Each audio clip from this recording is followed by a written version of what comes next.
nagmamaang-maangan. Madidinig mo yung mga prosecution, nagde-declare na sila scam, magnanakaw, sinungaling, mastermind. Dapat yung mga yan madisbar eh. Correct. Sa totoo lang. Kasi they are loyal. Tapos yung isa pang senator judge, mga kaubayan, tinatawag na stupid, no? Yung witness. Mamaya mga kaubayan, ipapakita rin po natin, no? Itong si Kato Nying, binanatan din itong si Rapi Tulfo. Okay? Abangan nyo lang yan mga karabin natin, ha? For a corrupt government. They're lawyering, pretending that they are working for the Filipino people. But in fact, they're not. They're getting paid to screw us. Sa totoo lang. Sorry sa inyo, pero kayo, wala kayo sa lugar eh. Wala kayo sa hulog. Correct. Wala kayo talaga sa hulog. Now, what is stupid? Senate impeachment, judges. Natawag ni stupid si Acosta. Tinatawag ni stupid yung mga tao. Hindi namin naintindihan. Tanginan nyo. Correct. Why? 125 million yung may notice of disallowance. Alam natin, in-establish na hindi pa tapos. You heard Subiri na sinasabi, pwede bang kulitin yung COA na madaliin na nila na magbigay na sila ng final? Anong tinlintik na to? Kinakasuhan natin to, wala pang final na audit ang COA. Wala pang final. At saka ito mga kaubayan, itong si Rapi Tulfo, tinatawag na stupid yung tao. Mga kaubayan, sino kayang mas stupid sa kanila? No? Siya, na walang yagballs, di ba? Walang lakas ng loob, mag-imbestiga sa flood control na trilyon po ang pinag-uusapan. Di ba? Di ba? Parang ikaw yung mas stupid eh. No? Rapi Tulfo, kaysa po sa sinasabihan mong stupid, ikaw ang mas stupid. Elintek, bakit natin ini-impeach itong tao? Hindi pa final yung desisyon. Pwede pang mag-appeal to COA proper. Correct. Sinisira ninyo eh, kasi guaranteed yung innocence.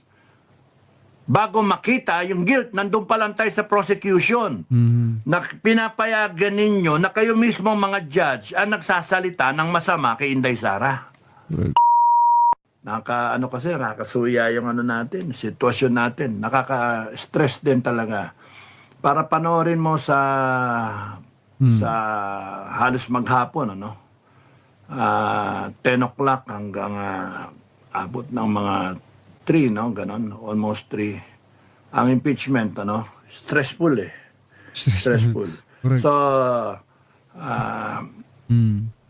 tapos 3 araw pa sa 1 linggo. Pahinga na lang nga yung nabagyo sila eh. O nabaha, pahinga kasi hindi sila makapunta sa Senado. Okay, so ano yung kanina? Ano yung mga feature kanina na atin talakayin? One is yung nagsalita si Attorney Ekek, sino yun? Si Bisaya. Pangalan, Libutan, Ligutan. Attorney Libutan ba yun? Yung naka-makeup. Ayan, nagsalita siya. Ang pinalalabas niya, teacher siya, et cetera, tinutuwid lang niya yung tama, et cetera. Ngayon, iwas pusoy, At tapos, sumunod din yung ruling ni presiding judge Escudero. So, lahat sila tinamaan. Sana, hindi ba natunaw yung yung mga Senate judge? Kaya ang topic natin ngayon, ang totoong stupid. Ang totoong stupid. I'll try to touch about it, hopefully briefly, para hindi kayo mapuyat. Maganda yung ni Lacson, yung ni Escudero, yung ruling niya kasi tinamaan doon yung mga senator judges na ibawal magpakita ng bias, tas yung mga ganun bla bla bla. At saka yung mga derogatory na mga na unparliamentary na mga remarks, like stupid, ganun. Nagbigay pa siya ng tapos nun, pati sa prosecution, yung scam, lumitaw, no? Example, di ba? Scam, ano yun, mastermind, no? Kasi nagiging ano na nga yung impeachment na nawe-weaponize nga ng depensa at ng administration para sirain ang isang tao na politically persecuted dahil sa mananalo sa 2028. Maganda yung ano niya. Stand. Thank you, sino to? Thank you kay Catherine, ano? Maraming salamat. Heart. Yun, wala nang bumoto sa mga bastos, arrogante na ano yan, dendor, stupid.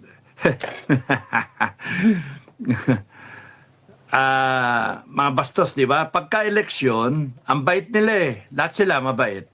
Pero pagka nanalo na at nakaupo na, ay wala na, hindi na kayo makalapit. Kaya Yun nga yung sinasabi ko mga kabayan, no? Kapag election pa lang, parang mga maamong tupang mga hinayupak.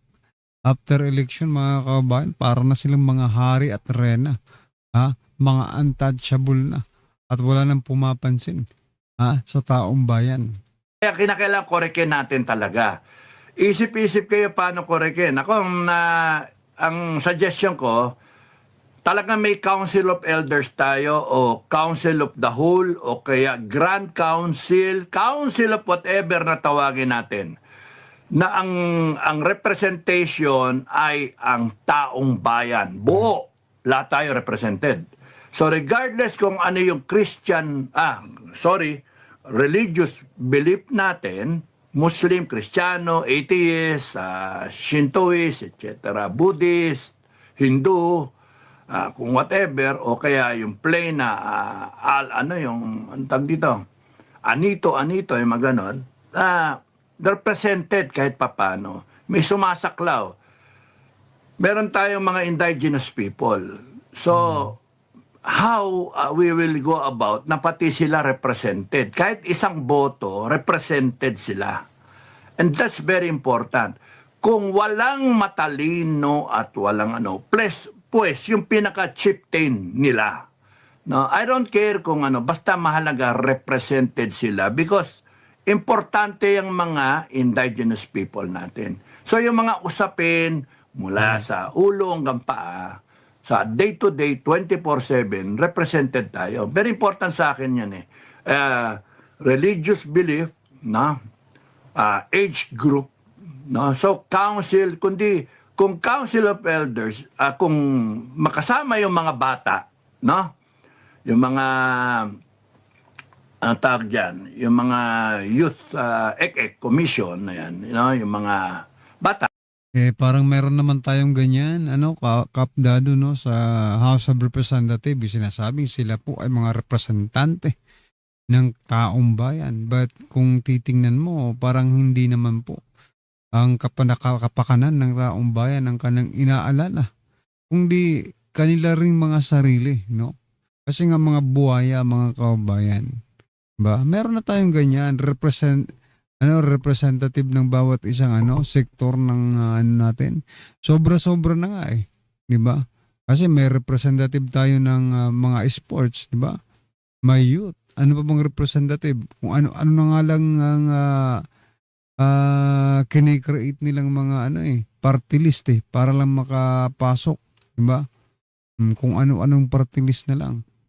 Kaya ayan, ganitong nangyayari sa atin mga kababayan, no? Mga bata, para involve sila kahit papaano. So may say sila tungkol sa ating mga workplace, sa mga sweldo nila, sa mga career advancement nila, sa mandatory service, yung mga may say kahit papaano. At pwede silang makakonvince doon sa mga elder doon na makasama. So it's a matter of yung mga representation, kung 3 level, 4 na level o hanggang 5 pa, basta merong structure siya parang matrix, no? Ang pinaka-keyword doon, everyone is represented. So kunyari kung yung indigenous kinopya, ganito sa ganun, gayahin natin without even Tapos ngayon, ginagaya nila yung sistema para ibendalo, para mag-impeach sila ng gusto ninyong maging presidente, Correct. gusto ninyo pinagkakatiwalaan ng mga taong bayan na Correct. na isa sa mga officials na okay, Colonel La Chica. Ba't hindi nyo gawing witness na? Tatanong pa kayo kay Boransing, kay sana kay La Chica muna, and then kay Boransing. Kasi, paano namin makikita tong mga, ano ba yan? Takot kayo kay La Chica. Ang tingin nyo, bias. Hostile witness nga. Kinaklasify nyo nga ng hostile witness. So, kaya nga ano ba to? Trial by publicity. Ayun, ruling nga ni Escudero. Wag na kayo mag-trial by publicity. Tameme yung prosecution doon. Kasi talagang parang naparinigan ako yung prosecution. Correct. Anga-anga. Hindi pa rin yung natin. So, ang ano dyan, ang topic natin ngayon ay ang totoong stupid, no? Ang totoong stupid, no? Kasi nadidinig natin stupid lagi, no? Correct. No? So, ayun yung topic natin. Baka malihis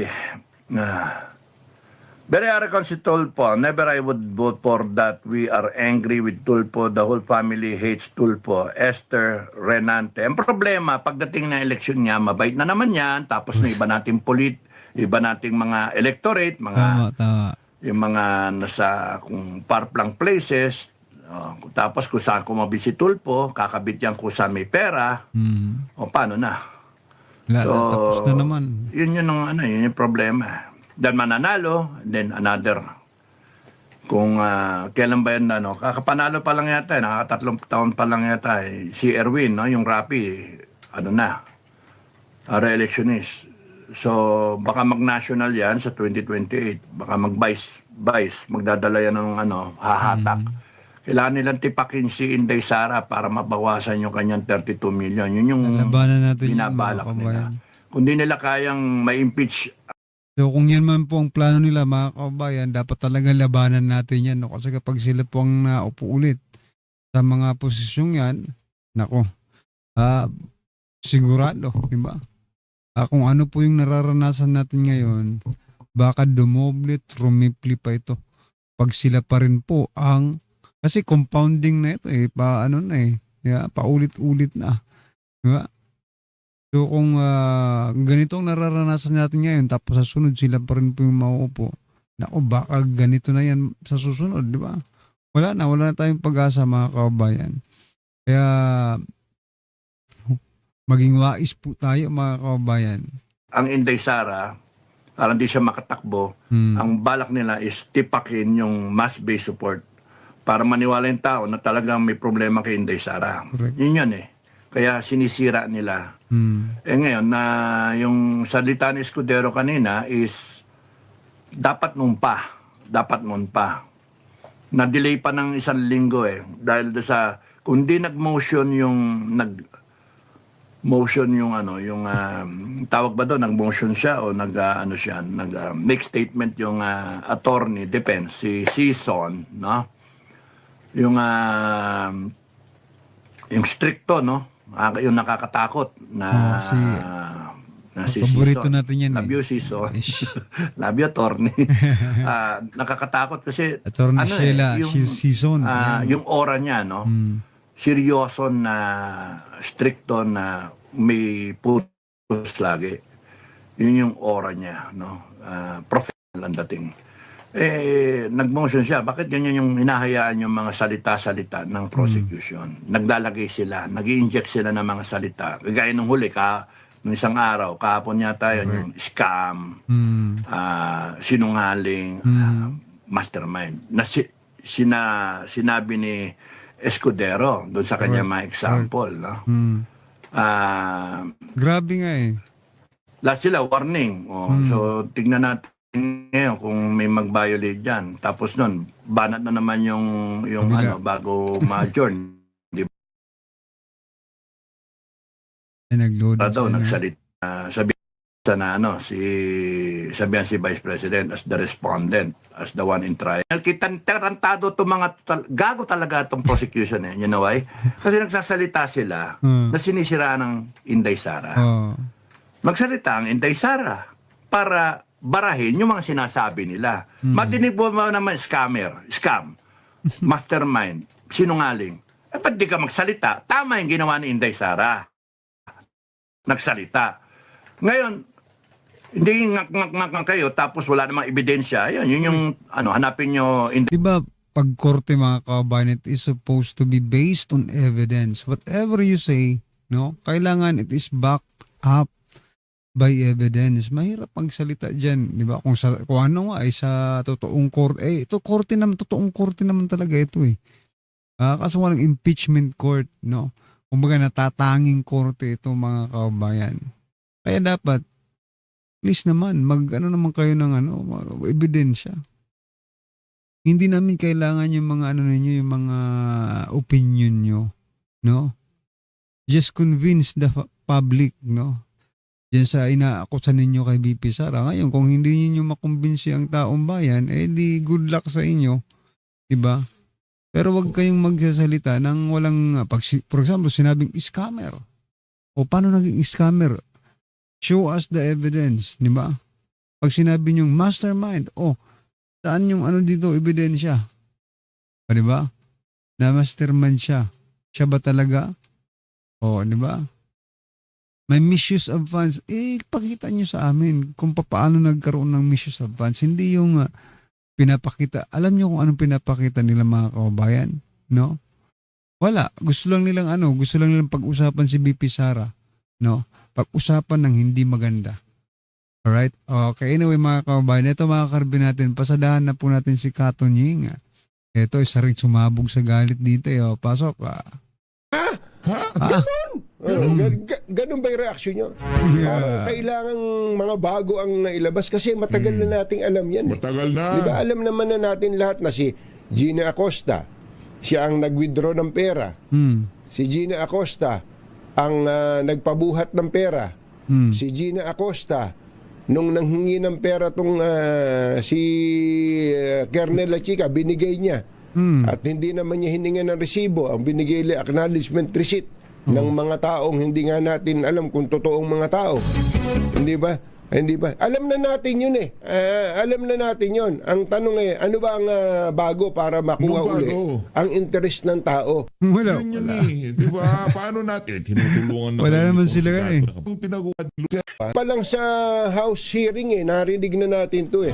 Ang gusto ko lang malaman, ano ba bago? Ano bago? Ano ba ang gusto nyo sabihin dito? Wala. Yun dapat. Ano ba gusto nyo sabihin? Naman, naitanong ko lang din naman.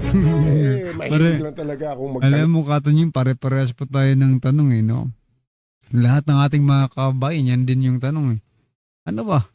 Narinig na namin lahat yan di ba? So ano ngayon kung siya po ang may kasalanan ba siya? No?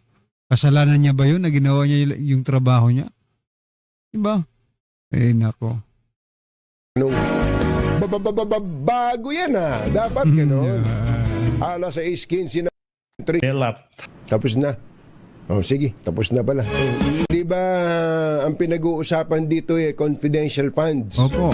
Ang kinakatuwiran kasi nung kabilang panig, talagang hindi sinasabi yung totoong pangalan dyan. Hindi sinasabi yung totoong pangalan. Kaya kung ano-anong pangalan, para hindi matukoy kung sino yung nagbibigay ng impormasyon, baka sila yung mapahamak. Di ba? May katwiran naman yun Kaya lang, ang tanong ko doon, ikaw na may-ari ng pera, ikaw na nakikinig sa amin, nanonood sa amin, payag ka ba doon? Pag payag ka, sige, payag ka na. Pera mo naman yun di ba? Pero ako, hindi ako payag doon. Hindi ka payag. Kasi, kung pera ko yun, tapos gagastusin, tapos sasabihin, paano ba ginastos yan? Binigay ko kay pusa ba't naman ako papayag doon? Fair naman yan. Fair yung sinasabi ni Katon Ying. Walang mali just sabihin ang mga kalip. Huwag yung pangalan ko nga sa vault. Total, hindi ko naman isusuplong yun dahil ako naman yung... Sinong di magsusuplong? Si Franz Castro? si ano pangalan to? Ito. Kukwentahin mo na kung saan dinala yung pera. Pagka COA na, ang magtatanong, dapat namang totoong pangalan dyan. Kasi kapag ka pumayag tayong ganun, halimbawa, wag na yung tungkol sa confidential fund ni VP Sara, halimbawa, confidential fund ng militar, at ganun ang gagawin nila. Hindi ba parang binigyan natin ng oportunidad tong mga taga-military, halimbawa yung disbursing officer o kaya kung sino man yung security officer ng militar na naghahanap ng mga informante, hindi ba parang binibigyan din natin sila ng laya at tinutokso din natin sila na gumawa ng kalukuhan? Kahit sino pala ilagay mong pangalan, pwede mong dispatchahin yung pera ng gobyerno. Yun po ang tanong yun dapat ang maintindihan ng mga kababayan natin. Pwede ba yun? Ayun na. Ganun lang kasimple. Kung ayaw Ang tanong, mga kababayan, kung kasi si Colonel Chica, mga kababayan, nasa armed forces din po yan, no? No, mga kababayan. At marahil yung ginagawa niya ngayon ay natutunan niya lang sa military, sa kanyang pinagtrabahuan, di ba? Kung saan siya nagtrabaho, di ba? So yung sinasabi ni Katunying, malamang sa malamang, ganun nga ang nangyayari. Di ba?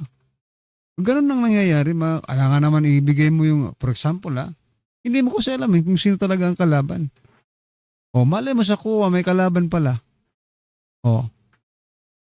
Nag-audit sila. Binigay mo yung mga pangalan. Di ba? ayaw na sambayan ng Pilipino yung confidential fund at ako, kung Tama ba yun? At kung tama, ba't ba natin pinag-uusapan to? Di ba? Kung mali naman, ba't sila pumayag? Ba't wala pang mga kaso yung mga iyan? Hindi lang si BP Sara, pati yung iba pa. Hindi, tanggalin na natin, Katunying. Ako, paburo ko sa sinasabi mo na yan. Kung Ang naririnig at nababasa kasi natin, hindi, confidential fund nga yan, kaya nga secret ang paggamit niyan kalokohan yun.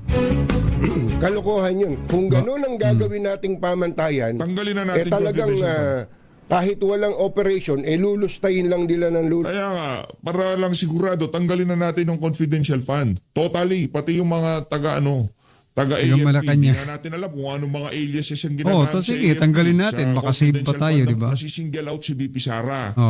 Tanggalin natin, lahat pero paano nagagalaw, di ba?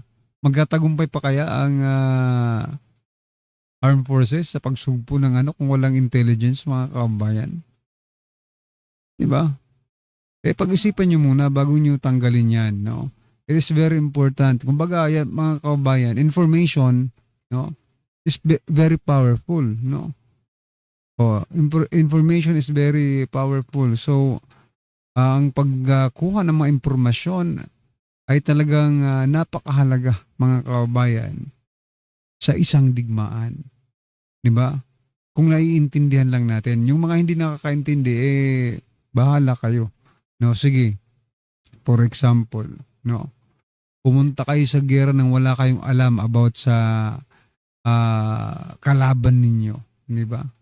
Kung ilan sila, 'di ba? Kung anong armas meron sila, 'di ba? Kung saan ang location nila, 'di ba? Wala kayong wala. Pumunta lang kayo, 'di ba? Pumunta lang kayo para magurgur. 'Yun ba ang gusto nyo?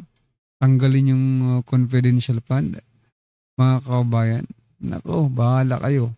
Kung yan ang gusto nyo, Kung eto sila, Chika, hindi siya bago dyan sa ganyang kalakaran. Malamang sa malamang, nung nasa AFP pa siya o sa PNP o kung ano man that's what I'm trying to point out. Kasi pala na dito yung mga Pisara. Message. Ipilit mo patunying iyang narrative ng palasyo. Yung narrative ng palasyo ang pinakikialaman ko. Pag-iisip ko po ang pinakikialaman ko. Gusto ko lang magtanong dahil gusto kong mag-isip. Hindi ba? Gusto kong mag-isip. Hindi ako nakatuon lang kay VP Sara Yan. Ang totoo. Pero yung pinag-uusapan na confidential fund, kay VP Sara lang. Yung kaso. Fund sa gobyerno, kahit anong ahensya ng gobyerno, kapag ka ginagago na tayo, pasensya na kayo sa termino pagka inuungas na tayo, Ha? Yan. Pagka inuungas-ungas na tayo, halimbawa yung Office of the Mayor, Hindi, yung Office of the President na lang. Di ba? Katunying, yung Office of the President, sabihin mo, kundinahin mo kung meron po silang mga ganyang klase rin nga mga confidential. Di ba? May confidential. Napakalaki nga ng confidential pa ng Pangulo eh. No? Kaya nasasabihan kang pro Marcos eh. Di ba? O yan sa mga tirada mo. Kasi hindi mo rin nababanggit eh. Di ba?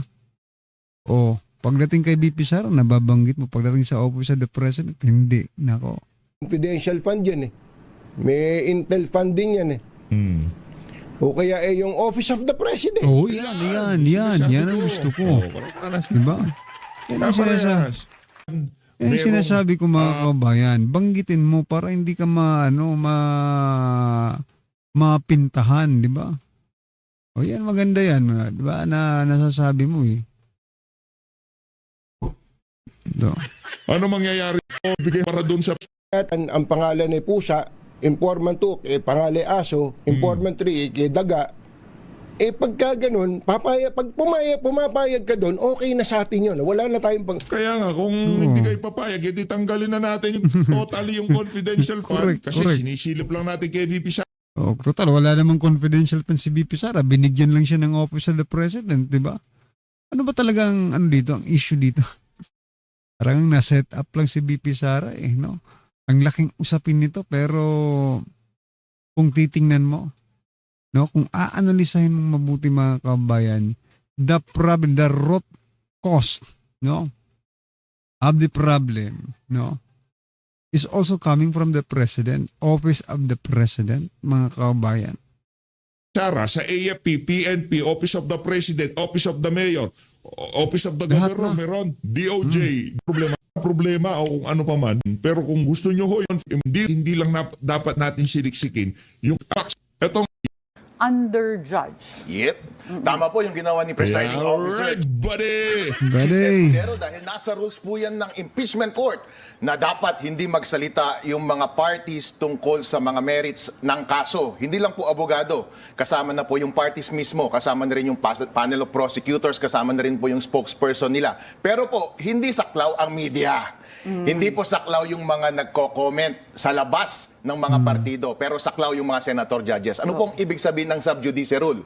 Habang umaandar po ang trial, yung mga involved sa kaso, huwag kayong magsalita about questions of law, question of facts, dahil po mai-impluensyahan yung pagdinig ng mga judges. Kung gusto nyo pong i-argue ang case ninyo, i-argue nyo sa trial. Pero po yung mga hindi involved sa trial, part po ng ating freedom of speech na magkomento sa kahit na anong bagay. Even the merits of the Yes, case. pwede po. And para dun sa what can damage the integrity of the impeachment court, yung mga, para dun sa mga saklaw, for example, members of the prosecution and defense, ano yung parang type of statements that might violate this? Opo, Let's just give examples. Yes, nakikita natin yung mga spokespersons. Kapag sila ay nagsasalita sa labas, yung mga spokesperson nila, mga abogado rin sa loob eh. Kapag nagsasalita sila, pwede matters of procedure. Pwede nilang i-explain bakit ganito ang ginawa ng kabilang banda, bakit ganito ang ginawa ng ibang side, or ano ang gagawin natin next time. Pero once i-argue mo sa labas ng korte, kung bakit ganito dapat ang holding natin sa question of fact or question of law, yun, dapat ginagawa mo yan sa loob. Ganon din po, sabi ni Senator Cheese, nasaklaw din yung pag-argue nila sa loob na hindi naman part of the procedures. Halimbawa po, mahilig po yung parehong banda na gumawa, parating nag-object. Conclusion of fact po, conclusion of law po. Parating may opening statement, may closing statement, parating po silang nag-object. Ganon din po yung mga senator judges. May mga political advocacy po yan. Ginagamit po nila yung kanilang oras para mag-advocate para sa kanilang side. Sabi ni Senator Cheese Escudero, magiging stricto na daw siya at bawal na lang yun. At tama po yung ginagawa niya, kaya nga po merong rules of court at merong rules sa impeachment trial. Dapat sundin po natin yun at tungkulin po ni Senator Cheese Escudero na ipatupad ang mga bagay na yan strictly. Yeah, oo. At sa tayo as lawyers, na-experience talaga Nakakatakot natin namang yan. itigas Very ito siya to. strict ang Parang mga galit rules lagi. sa Pilipinas about sub judice. Pero it came at day 19 of the impeachment trial. So, do you think that this came too late or yung timing, bakit ngayon lang nagkaroon ng ruling on this sub judice rule? Like you said, nandyan naman talaga sa rules of impeachment yan. Siguro po napapansin na ni Senator Chis Escudero na naaabuso na yung sub judice rule. Umpisa pa lang po nakikita natin na maluwag sila. Okay lang naman po yun kasi po interest po ng publiko ang number one priority natin. And ang interest ng publiko ay mabigyan sila ng tamang impormasyon. Ngayon, kaso nga lang po, naaabuso within trial and outside of the trial court. Sabi niya, since paulit-ulit kayo, nakakapikon kayo. Tama na. Tama na. Pero ang tanong Sumusobra ko, na kayo. when you're saying na nakakapansin siya na naabuso na, in your observation so far, bago lumabas tong ruling na to, which side was more noisy? Sinong mas maingay? Prosecution or defense? Pareho po sila. Pareho ba? Pareho po. Pareho po dahil po umpisa pa lamang noon, kapag nagpe-present sila ng witness, may opening statement, may closing statement, wala naman po sa rules of court yan. Pati rin po, Senator Judges, parating may advocacy yung mga question nila. Ganon din po yung defense. May ganon din po. Parati silang nag-o-object sa isa't isa. Ang nangyayari po, kapag po ulit-ulit iyon, sunod-sunod din ang objection at sunod-sunod ang drama sa loob ng impeachment trial, hindi po nakakatuwa para sa publiko.